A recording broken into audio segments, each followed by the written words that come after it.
The most common and most volatile relationship dynamic to exist is the anxious avoidant relationship.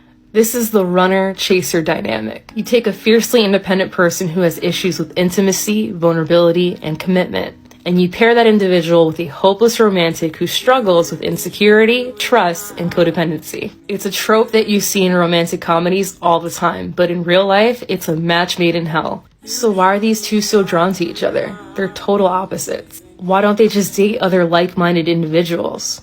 Well, the answer is quite simple. They validate each other's unhealthy beliefs about their identity and about love. When someone has an avoidant attachment style, they are very independent and very emotionally reserved.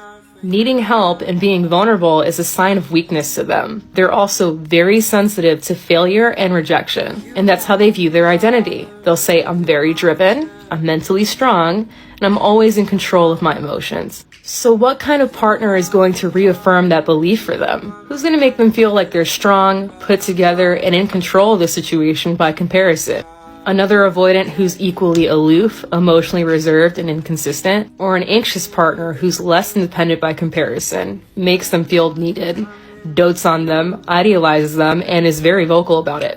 What kind of partner is going to make that avoidant feel good about themselves? What kind of partner is less likely to make them feel those uncomfortable feelings of rejection? When someone has an anxious attachment style, they believe that love and acceptance is something that they need to win over. They subconsciously associate the chase with passion and desire. Sometimes they even get turned off when someone approaches them with the same energy that they approach other people with. So what kind of partner is more likely to present them with the kind of challenge that piques their interest in the beginning? Another anxiously attached person or an avoidant?